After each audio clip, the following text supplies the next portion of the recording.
Syukur alhamdulillah pada kesempatan ini kita senantiasa diberikan kesehatan oleh Allah Subhanahu wa taala.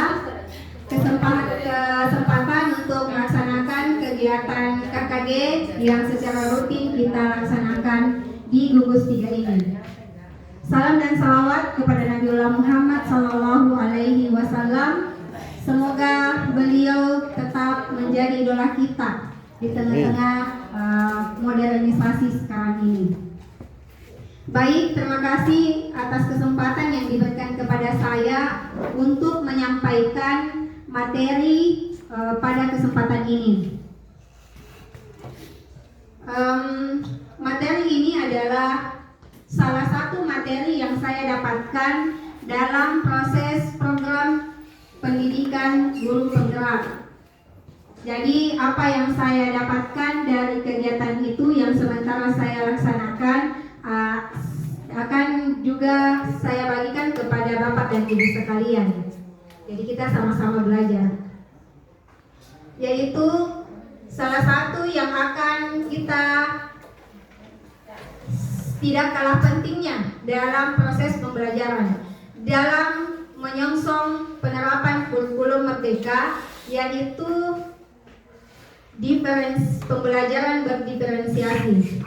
Tapi ini bisa kita terapkan juga dalam kurikulum apa saja, karena budaya positif itu penting bagi kita dalam menciptakan proses pembelajaran yang nyaman dan menyenangkan bagi siswa kita. Baik, langsung saja. Materi kita adalah penerapan budaya positif. Budaya tentunya kita pahami adalah kebiasaan. Kebiasaan positif adalah kebiasaan-kebiasaan yang baik. Nah, dan kebiasaan itu terdiri atas beberapa konsep.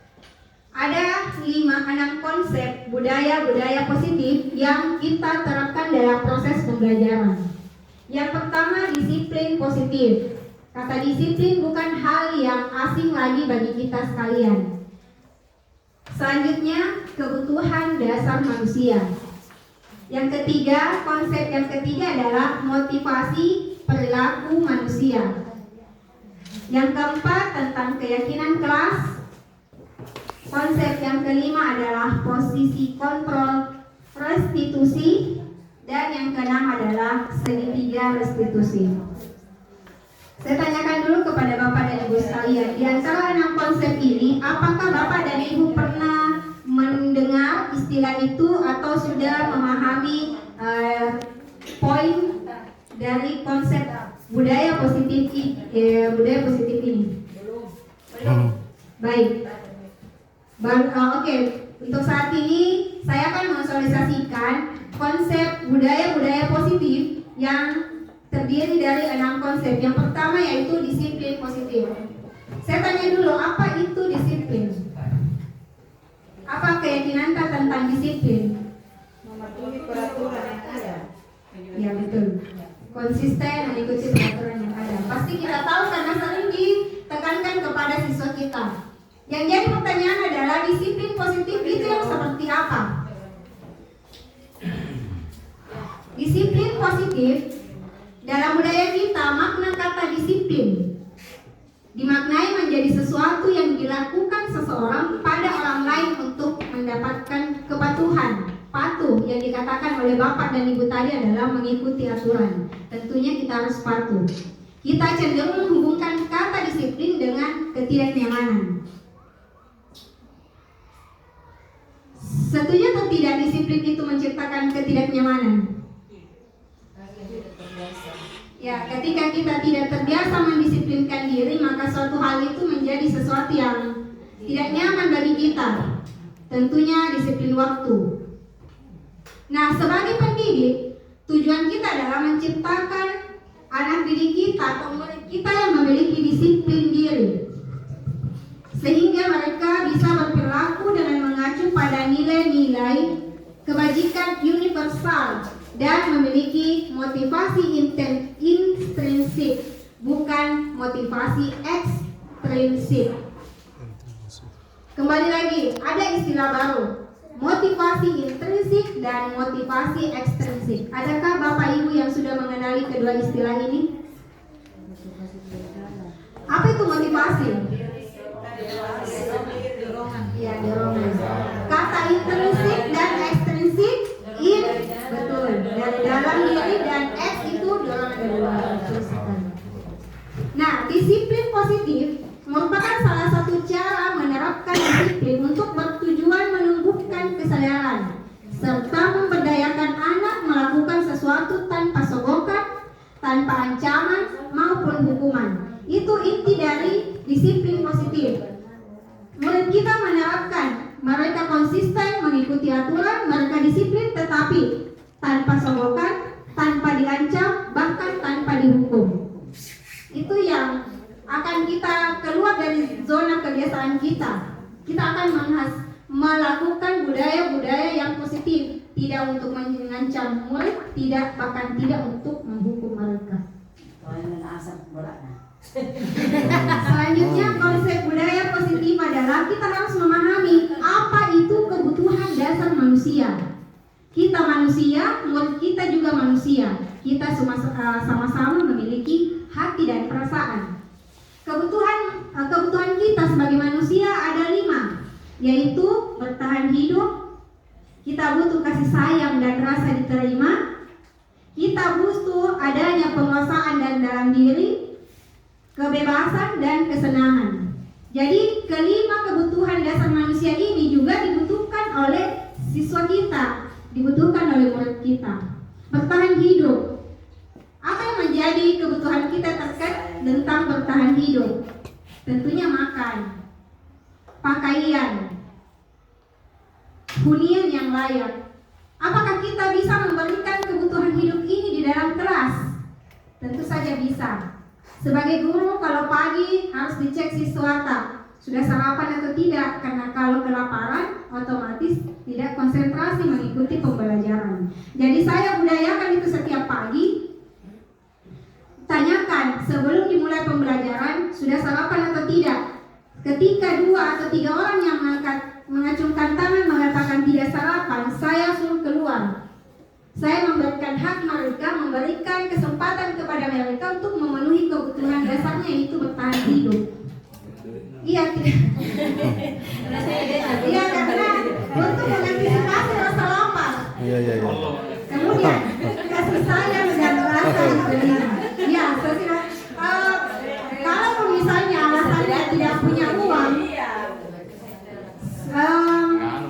disinilah dilihat bagaimana teman-temannya yang punya kelebihan dulu dipancing. Apakah ada yang mentraktir? Tapi sejauh ini mereka mampu, hanya saja waktu dari orang tuanya saja terkadang buru-buru. Jadi kita sebagai guru memahami keadaan mereka di keluarga mereka, sehingga kita memberikan anak kita, murid kita kesempatan lah. Karena takutnya mereka kelaparan, tapi kita tidak memberikan kesempatan kepada mereka. Ujung-ujungnya kan pembelajaran tidak efektif. Kebutuhan yang kedua adalah kasih sayang dan rasa diterima. Kadang kita melihat siswa kita yang nakal. Aldo Barreto yang Bapak Ibu tanyakan tadi, namanya itu sangat terkenal. Ada juga namanya Archie Febrian. Mereka itu saya katakan orang-orang yang terlihat nakal, tanda kutip, tetapi di sisi lain itu ada kebutuhannya yang ingin secara tersembunyi dipenuhi. Mereka hanya mencari perhatian. Mereka butuh kasih sayang. Jadi kita harus pintar-pintar memahami apa keinginan dasar dari murid kita, sehingga mereka tidak menyimpan tekanan dan dalam dirinya. Selanjutnya penguasaan. Terkadang kita melihat siswa selalu dia yang memonopoli pembelajaran, sedikit-sedikit dia mengangkat tangan, sedikit-sedikit dia mau mengatur temannya. Tapi itulah kebutuhan dasarnya, ingin menjadi penguasa di dalam kelompoknya. Jadi tergantung kita bagaimana memahami kebutuhan dasar siswa kita yang beragam. Selanjutnya kebebasan. Banyak sekarang siswa yang duduk, diam, tapi di dalam hatinya itu dia tertekan. Dia ingin bebas. Oleh karena itu banyak metode pembelajaran yang bisa kita sajikan dalam proses pembelajaran untuk memenuhi kebutuhan mereka itu kebebasan. Sesekali kita berikan games, sesekali kita arahkan dalam pembelajaran atau game di luar di halaman, ataupun kebebasan mereka untuk mengeluarkan pendapat. Jangan selalu pendapat kita yang ditekan kepada mereka. Kemudian kesenangan. Nah, ini terkait juga tentang game-game edukatif atau membawa mereka dalam dunia pembelajaran yang mengacu pada metode yang proses kinestetiknya, yaitu bukan hanya menulis, bukan hanya membaca, tetapi melibatkan kemampuan kognitif dan psikomotornya. Setelah kebutuhan dasar, ada namanya motivasi. Nah, ini yang istilah tadi, motivasi intrinsik dan motivasi ekstrinsik. Motivasi perilaku manusia. Yang dikatakan tadi motivasi itu adalah dorongan, betul, yang ditimbul pada diri seseorang dengan cara sadar atau tidak sadar untuk melakukan suatu tindakan dengan tujuan tertentu. Motivasi ada ekstrinsik, ada intrinsik. Kira-kira yang paten itu yang ekstrinsik atau intrinsik? Yang bagus lah. Dorongan dari dalam atau dorongan dari luar menurut Bapak Ibu? Ya, dorongan intrinsik. Coba kita pahami perbedaannya. Kalau siswa hanya menghindari ketidaknyamanan dan hukuman, takut-takutnya jadi hukum, nah kerja tugas, takutnya jadi hukum, nah ke depan menjawab, itu adalah motivasi ekstrinsik dari luar, adanya ketakutan akan hukuman. Kemudian mendapatkan imbalan atau mendapatkan penghargaan, maunya jadi kasih coki-coki, gula-gula, apresiasi, penghargaan, kan kita biasa seperti itu. Siapa yang bisa jawab lebih cepat dapat permen. Itu memang mendorong, tetapi bisa jadi berakibat fatal ketika kita tidak menjanjikan lagi memberikan imbalan. Mereka akan malas karena tidak ada lagi menjadi motivasinya, dan itu adalah salah satu bentuk motivasi ekstrinsik. Nah, yang ketiga adalah motivasi intrinsik yang dari dalam diri kita. Adanya kesadaran sendiri untuk menghargai nilai-nilai kebajikan diri.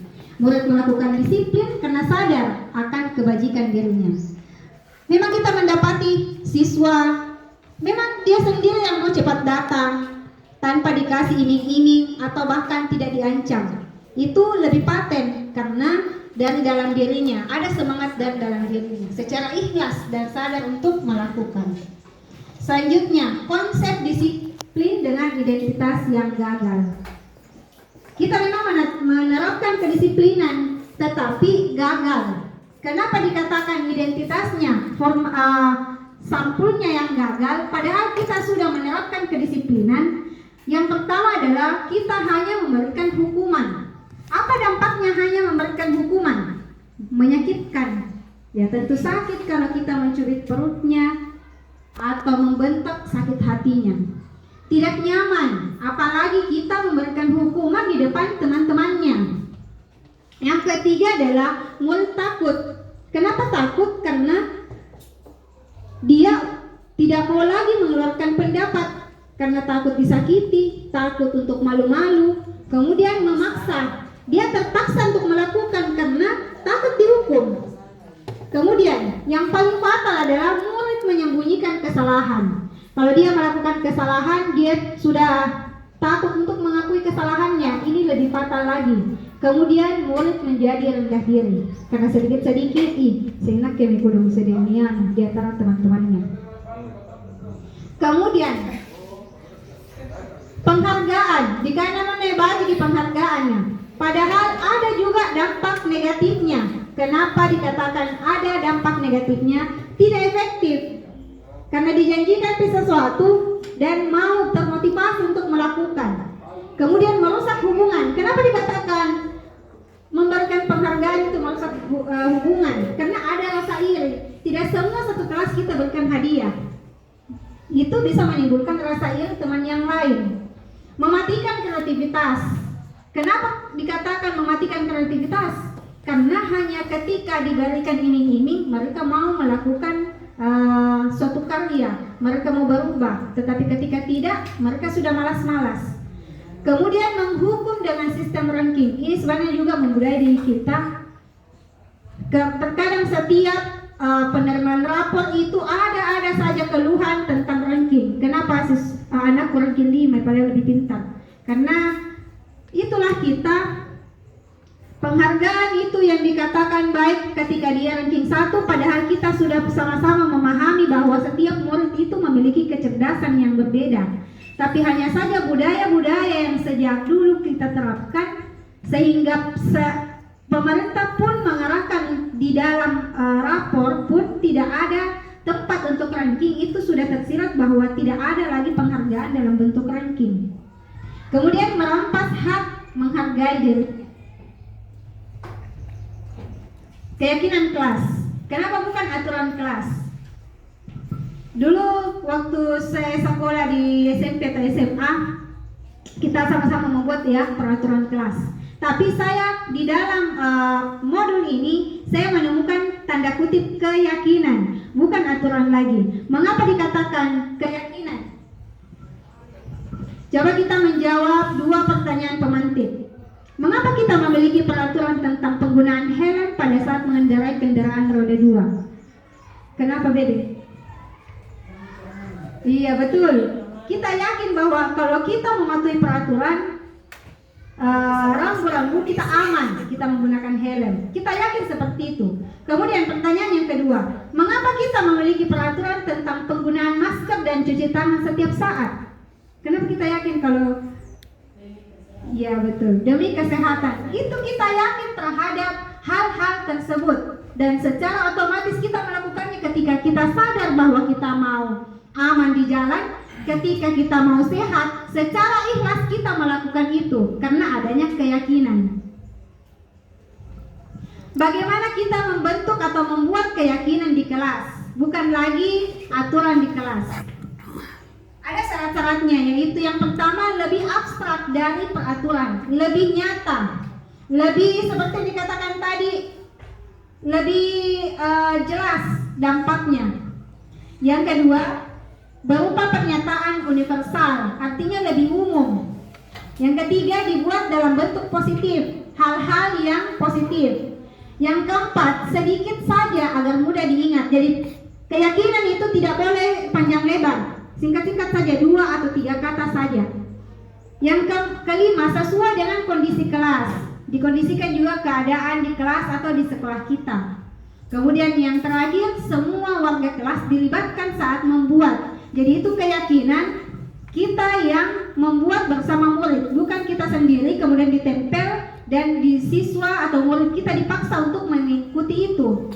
Saya pernah melakukan itu, saya kombinasi dalam proses demonstrasi musyawarah. Jadi siswa bermusyawarah sekaligus berdiskusi untuk membuat keyakinan kelas mereka. Jadi secara tidak langsung ada 2 pembelajaran yang dilakukan, praktek musyawarah dan menciptakan keyakinan kelas yang tentunya disepakati oleh seluruh murid yang ada di dalam kelas. Contoh-contoh keyakinan kelas. Yang pertama, disiplin waktu. Ini singkat padat, disiplin waktu. Yang kedua, belajar dengan semangat. Ini universal. Yang ketiga, saling menjaga kebersihan dan keindahan. Keyakinan yang keempat, saling membantu dan bekerja sama. Keyakinan yang keenam, menghargai guru dan temannya saat berbicara. Kira-kira apa yang bisa lagi Ibu tambahkan tentang keyakinan? Buat dulu satu keyakinan. Misalnya, laki-laki dan perempuan itu harus sama. berarti apa kata yang singkatnya itu? Gender. Penyetaraan gender. Ya, penyetaraan gender. Jadi keyakinan itu singkat saja, universal, semua bisa lakukan dan tentunya sesuai dengan lingkungan kita. Jadi tidak ada lagi kata peraturan, tapi keyakinan, sehingga keyakinan itu secara ikhlas mereka laksanakan karena mereka mempertimbangkan dampaknya. Kemudian, ini yang paling penting juga, bagaimana kita memposisikan diri kita terhadap kesalahan-kesalahan yang dilakukan oleh murid kita. Apakah kita sebagai penghukum? Apakah kita sebagai pemantau? Kemudian apakah kita sebagai manajer ini ya. Kemudian apakah kita memposisikan diri kita sebagai teman mereka atau membuat mereka merasa bersalah? Kira-kira di antara kelima posisi ini yang paling bagus yang mana? Atau posisi kita yang selama ini sebagai penghukum kita atau sebagai teman? Yang lebih efektif itu yang seperti apa? Teman. Saya dapat apa ini? Ya betul. Karena kita orang lapangan melihat kondisi murid kita yang beragam, tentunya kelima posisi ini kita sudah lakukan. Tetapi secara teori yang sebenarnya itu posisi yang paling bagus kita sebagai guru adalah manajer. Walaupun kita bagus sebagai teman mereka karena mereka secara terbuka mengeluarkan pendapat. Manajer yang pentingnya kita sebagai penghukum.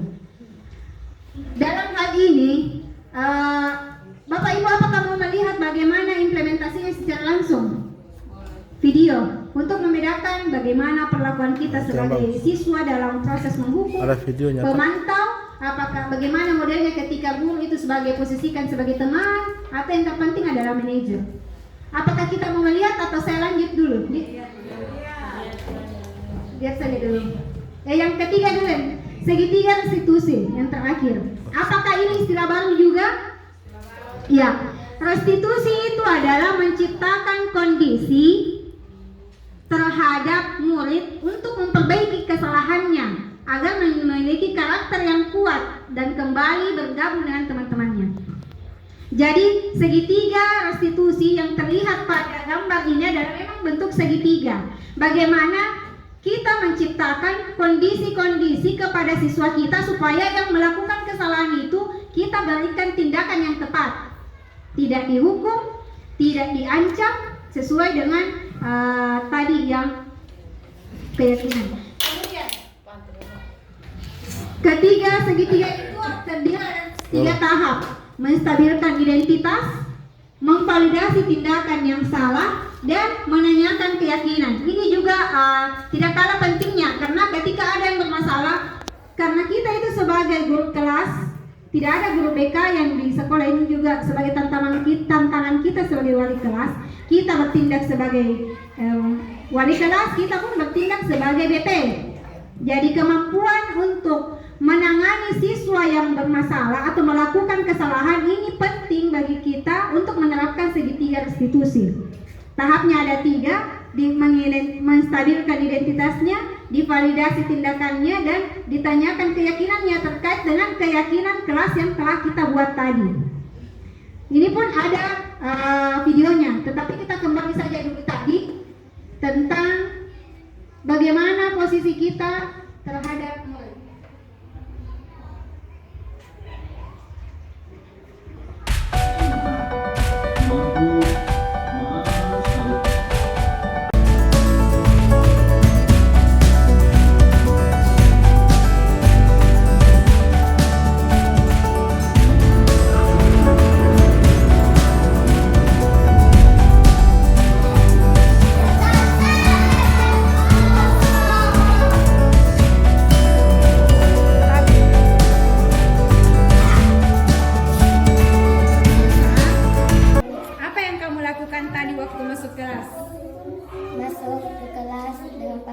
Menggunakan sepatu. Bagaimana temanmu yang lain pakai sepatu juga masuk ke kelas? Tidak.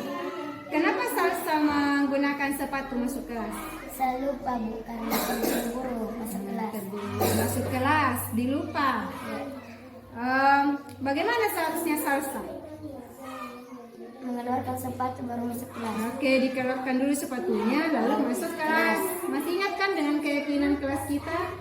Ya, salah satunya menjaga kelas tetap bersih. Salah satunya menjaga kelas tetap bersih dengan cara itu tadi.